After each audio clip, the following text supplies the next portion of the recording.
ma ütlen aga ausalt, pööran selle ümber. Pööran selle niimoodi ümber siia, näitan seda lähemalt, kes seda vähegi kaamerast suudab tuvastada. Võimalik, ma suudan seda sisse kroppida pärast video ajal, aga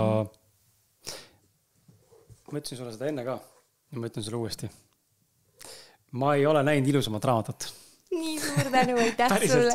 Et kui sa selle mulle saatsid, siis ta oli siukses mõnusas mitmekordses, mitmekiilises selles pakkepaberis. Ja siis ma nagu rullisin talle lahti ja vaatasin, et jumal küll, ei tule. Nii et mis värk on ja lõpuks, kui ma nägin seda, vaatasin, mis asja. No ma kohe sain tunda seda sametilist, mis ta on siis raamatu... Selg. Selg. See on lihtsalt nii mõnus ja üldse kuidagi nagu nii kihvtilt nagu tehtud ja tihtipeale ongi see, et kaanele pannakse palju fookust. Aga sinu raamatu puhul, kui ma see nagu lappama hakkasin, siis iga pilt on kui omaette kunstiteos. Ja nagu see on, siin on näha, et siia on panustatud. Mitte ainult, ma ei mõtle värvidega, vaid ka ajaliselt. Siin on ka teadlikkusega teksti kirjutatud ja läbi mõeldud.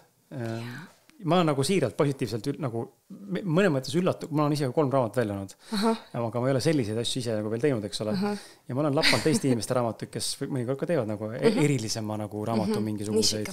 Ja. Kurat, see on üle võlli top 1 etetabelis. See mu plaan oligi. Just, ja ta tõesti jääb silma, et nii kvaliteetne ja just see tempel ka, et Eesti esimene menstruatsioonile pühendatud raamat. Ja see tempel on seal sellepärast, et ma tegin vea. See on väike viga seal. Ja, aga kõigepealt, kui me räägime illustratsioonidest, siis siin ma olen hästi tänulik Triin Leesile, kes on siis teinud need illustratsioonid ja kes tegelikult nii nagu mina kallasin sinna teksti oma ihuvere ja kõik viimase, mis mul oli anda ja tõesti südamega tegin ja hingega seda, et siis nii tegi Triin Lees seda pildikirja ja tõepoolest, et kui vaadata seda pildikirja, et see, kuidas ta kokku kõlab, see tekst ja pilt, et iga pilt tegelikult sisaldab, ta on nagu teekond, et ma olen selle raamatu kohta öelnud ka, et ta on mütopoeetiline sõna ja pildi teekond, sest tegelikult iga pilt viib siin ka teekonnale, et seal on väikesed peidetud, iga kord, kui sa vaatad pilti, sa näed mingit uut asja, seal on mingid sümbolid sees, eks ju. No Triin Lees nägi ikkagi väga-väga palju vaeva ja pani sinna ka oma ihu ja hinge ja ma olen talle sellest hästi tänulik ja ta kasutas hästi toredaid asju, et seal on ju kollaaž, seal on kalligraafilist kirja on päris palju. Ja, see on Triin Leesi käsikiri, väga lahe ja seal on kasutatud mingeid a la vanaema mustriraamatu mingeid siukseid väljarebimisi on ja siis seal on fotod, seal on kasutatud Eesti samblike seente või taimede selliseid leotisvärve. Et minu eesmärk oli see, et kui ma pöördusin Triin Leesi poole ja ütlesin, et mul on selline plaan on ja et siis algus oli et mis me teeme ja kuidas ja tal ei olnud nagu mingit seda, et kuidas siis kokku tuleb on ja, aga kuna Triin Lees ise teeb endale päevikud, peab niimoodi, et ta joonistab ja kirjutab ja mis iganes on ja kui ma läksin siis tema juurde, mõtlesin, et wow, seda ma tahan ja mul oli nagu versioon selge ja kuna ma andsin selle raamatu välja oma kulu ja kirjadega pluss hooandja toetuseks ju, ja siis ma töötasin sellel ajal Belgias ja Belgias on õpetajal natukene rohkem võimalusi kui Eesti õpetajal. Ma ei pidanud nagu, mul oli kohe selge, et ma ei lähe kuskile kirjastaja juurde. Ma absoluutselt minus on nii palju punki, et ma ei viitsinud hakata mingi, et kuidas saaks odavamalt, et ma ei taha odavamalt, ma tahan teada, kust paber tuleb, ma tahan teada, mida need värvid sisaldavad, sest noored tüdrukud ju lappavad seda ja loevad seda, eks ju.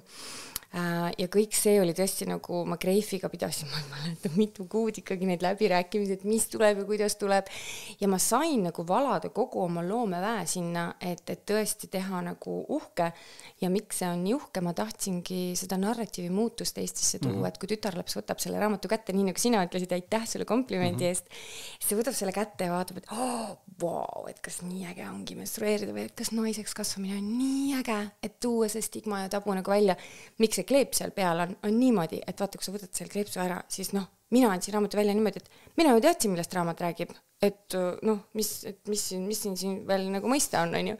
Ja kui see sai raamatupoodidesse, siis ma sain päris palju tagasi, et Kristina, see on hästi tore raamat ja hästi ilus, aga et ei saa kaane pealt aru, millest see räägib. Ja siis mul on ju ma unustasin panna vaata sinna ja samamoodi, et näiteks, vaat pole, ma ei pea seda võtma, aga tavaliselt raamatu, ma olen teinud nagu vigu nagu sigu selle raamatuga.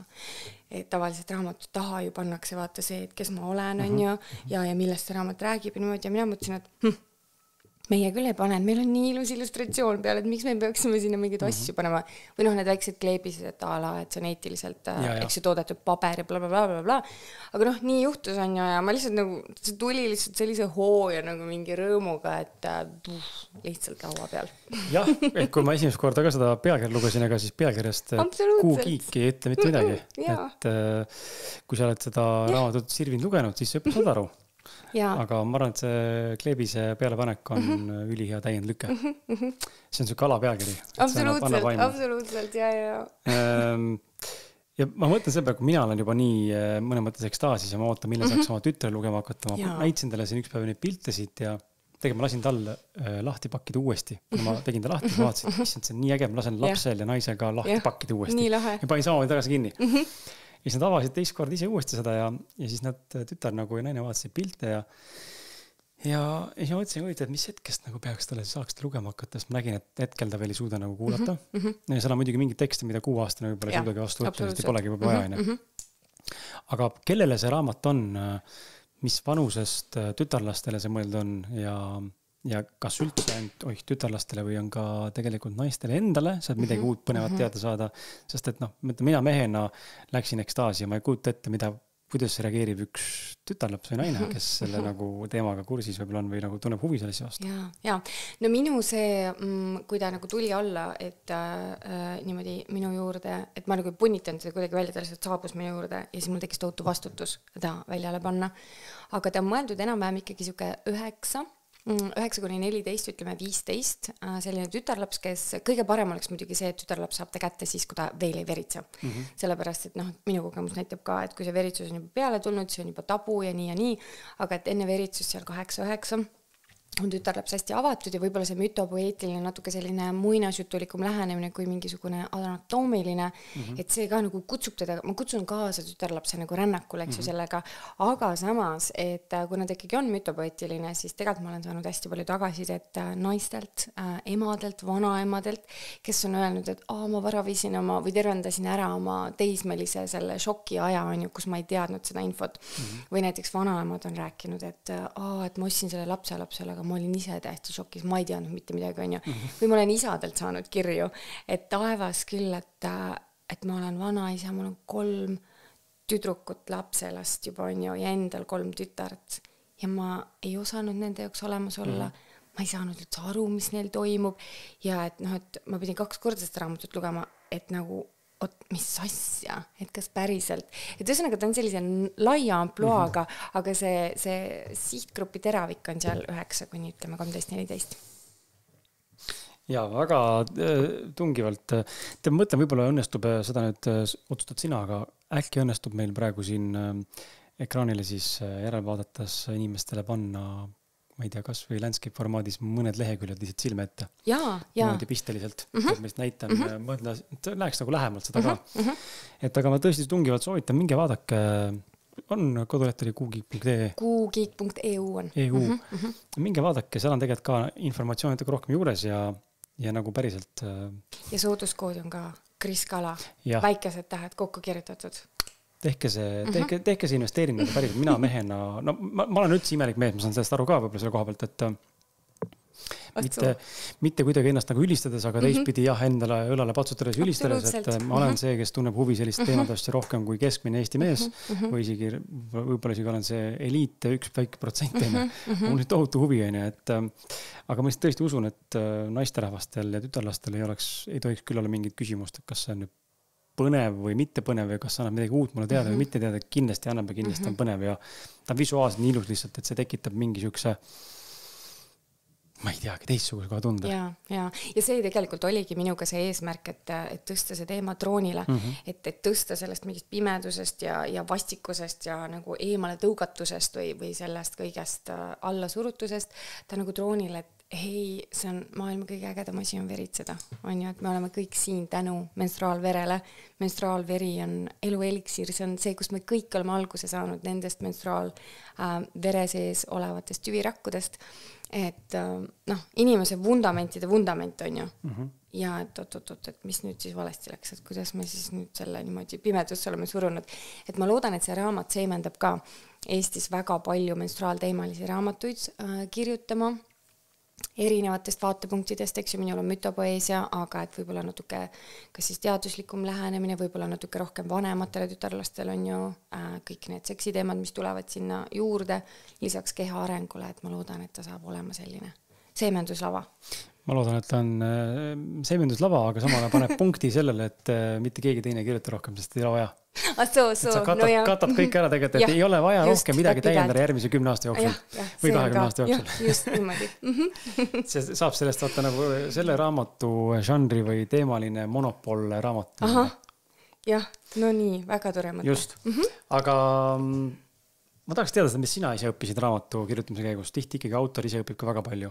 Kas enda kohta või teema kohta, sest et sa töötad läbi, eks ole, informatsiooni ja teed ta võib-olla lühemaks või kuidagi paned ta kompaktsemaks ja mis sinu kõige suurem selline väljavõtt või kaasavõtt selle raamatu kirjutamisega on? No ma saan aru, aitäh küsimuse eest, Kris, et sellist küsimust saab küsida inimene, kes on ise raamatuid kirjutanud. Sest et enamasti need inimesed, kes ei ole kunagi ühtki raamatut välja on, nad tegelikult ei saa aru.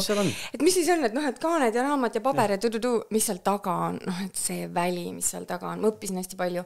Number 1, et võib-olla, et ma jagaks nagu 2 lehte selle, et see mingi selline mütoloogiline, metafüüsiline pool naisest kui minust kui endast ja teine siis selline teaduslik ja anatoomiline pool on ju.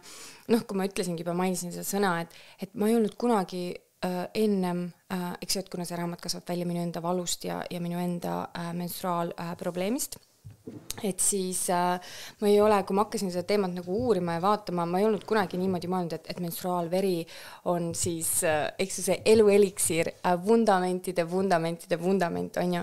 Või näiteks ma sain hästi palju teada naise anatoomiast, sest ilma naljata ma lugesin ikkagi mingeid 100 raamatuid ja võtsin nagu ulmeliselt kursuseid, et üldse mõista, et mis mu kehas toimub on ju. Ja ma sain teada ikkagi ägedaid asju, näiteks see, et ma ei tea, et kui me räägime naise munarakkust on ju, et meil on inimrakud, me koosneme inimrakkudest on ju, aga et meie iga inimrakku sees on mitokondorid. Mitokondorid on siis meie sellised patareid on ju, mis hoiavad seda rakku elus ja neil on oma DNA, nad on tegelikult bakteriaalselt päritolu ja nad tegelikult hoiavad siis, et me oleme nagu vähem inimesed tegelikult kui kõik see ökosüsteem, mis meie sees on ja mis meid üleval hoiab on ju. Aga et näiteks kui tavalises keskmises inimese rakus on 1000 kuni 2000 mitokondorit, sõltuvalt vanusest, et kui on nagu noorem, et oled noorem, siis on rohkem, vanem, siis on vähem, on ju, aga et naise küpses munarakus on 100 000 kuni pool miljonit mitokondorit. Kujutad ette nagu see nagu see eluvägi, mida naine oma vaagna põhjas kannab, on ju. Metsik ja tegelikult mina, kes ma usun väga ka energeetilise meditsiini ja sellesse, et meil on igal organil oma elektromagneetiline vägi ja väli ja kehal ja kõik see, ma ei tea, sõnal on vägi ja kõik muud asjad, et siis millist väge tegelikult naine oma vaagna põhjas kannab nende munarakkude näol on ju, või näiteks ma ei tea, räägime sellest, et teadus räägib meile seda, et naine ei saa munarakke juurde kasvatada on ju, täna on meil olemas teadusuuringud, mis on andnud võimaluse vastupidiseks, et naised saavad munarakke juurde kasvatada, eks ju, et see on alles üsna beebikingades, see selline teaduslik liikumine, aga et see on olemas, et see nagu täiesti avardas minu seda sellist mõtteviisi, kes see naine on ja mis ta on ja näiteks, et menstruaalverd kasutatakse täna regeneratiivses meditsiinis, on ju, et siis näiteks, ma ei tea, Alzheimeri tõve äraviimises või kui kellelgi on maksatsirroos ja tal on maksa vaja taastada, mingisuguste organite taastamised, insuldi, südamerabanduste järel, sellised taastumisprotsessid, et menstruaalveri on väga võimas tervenduseliksiir ja tegelikult mulle nagu meeldivad need kohad, kus siis nagu see teadus ulatab müüdile käe, et tegelikult on ju hästi palju vanades põliskultuurides räägitud sellest ja tegelikult ma tean ka Eestis, ma olen rääkinud naistega, et siis näiteks teise maailmasõja ajal kui mees oli haavatud, on ju, siis ei olnud ju mingisuguseid, ma ei tea, mis tänapäeval kõik on, lähed apteeki ja piserdad kõike peale, on ju, siis esimesena küsiti, et et kes urineerib, on ju, et uriiniga antiseptiline on ju, ja järgmisena naised, kes menstrueerib, et menstrueeriti haava peale ja et menstruaalveri on see, mis parandab haava ära. Ma olen iseenda haavu nagu parandanud üle päeva põhimõtteliselt, sest seal on need tüvirakud, mis niimoodi toimetavad, on ju kohe ära. Et see on nagu võimas, see iga fakt, mis ma nagu teada sain menstruatsiooni kohta, nagu tõstis mind nagu sa tõused nagu naisena ja saad aru, et vau, milline vägi ja rääkimata muidugi sellest, et naisele on antud tehnoloogia luua uut elu, et tõmmata see hing ülevalt alla ja lasta ta oma väravatest välja, et vau, et võimas on ju.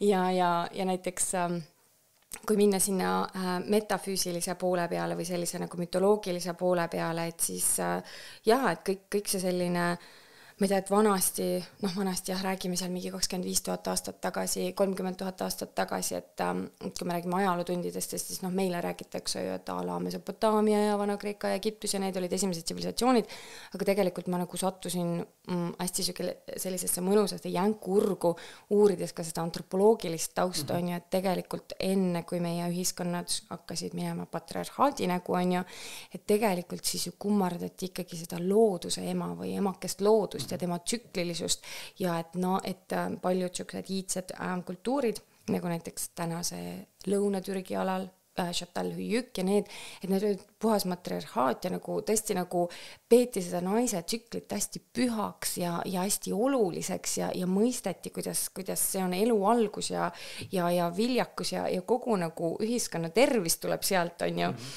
Ja ma sain ka hästi palju teada, mind väga huvitavad igasugused sellised rituaali pooled, et näiteks siiamaani Slovakkias tehakse kevadeti rituaal, et kui lumi sulab ära, või tänapäeval on vähem lund Slovakkias, on ju, aga et siis naisi, kes veritsevad kelguga tõmmatakse üle põldude, et siis nagu sümboolselt seda nii-öelda seda väge sinna anda, on ju. Ja rääkimata mingisugused religioossed taustad ja siis ma hakkasin nagu aru saama, et appi, kuidas see naine on nagu alla surutud, et mind ennast huvitas ka see teema, et kuidas nii, et kuidas nagu nii pühast teemast nagu veri ja see elu algus on saanud selline tabu.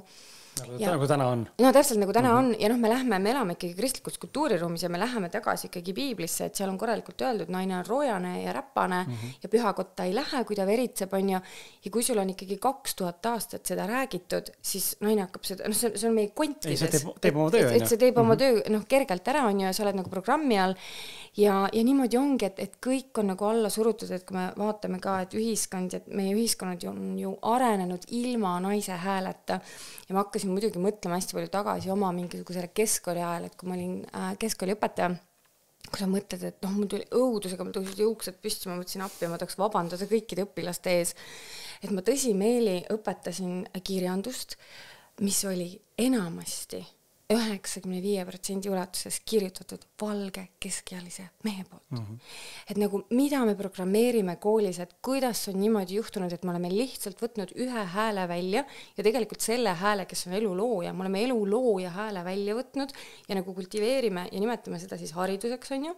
Ja ma ei ütle, et sellel kirjandusel midagi viga on, eks ju, aga et minu nagu südamesoov on see, et kuidagi seda balanssi sinna tuua või tuua seda naise häält rohkem sinna juurde, et me näeme kõik, kuhu me oleme jõudnud oma ühiskonnakorraldusega, on ju, et katastrofaalsesse olukorda, aga nagu looduse mõttes ja inimeste tervise mõttes ja aina hullemaks läheb statistika andmetel, eks ju. Aga jah, et ma õppisin nagu mega palju, et sellest võiks päevi rääkida, et jänkurg on põhjatu. Aga kas sa oled mõelnud kanda välja ingliskeelse näiteks raamatut? No jaa, ta on tegelikult juba tõlgitud ja ma andsin lugeda ka oma sõpradele, erinevatele, kes on siis native speakerid või inglise keelt emakeelena kõnelevad, eks ju. Ja mul on nagu valmis see, aga et inglise keelele, ma olin hästi naiivne ka, ma mõtlesin, et ma lähen üks samm korraga, nii nagu ma selle raamatu väljaandmisega läksin, on ju. Aga et kuidas seda ingliskeelsena välja saada, et leida endale see agent, on ju, et kes siis hakkab pitchima või nagu neid kirjastusi ja hakkab neile nagu pakkuma seda raamatut, et ma olen teekonnal sellega ja kindlasti ma tahan seda teha, sellepärast et ma arvan tõepoolest, et ka endale paitades õla peale, et see on väga nišikas, see raamat on üliharuldane, et ta näeb nagu, esiteks see, milline ta välja näeb ja see, mis see info seal on, et sellel teemal on turul lünk ja sellel eagrupil on turul lünk ja ma kindlasti tahan seda teha, aga olen teekonnal, jah.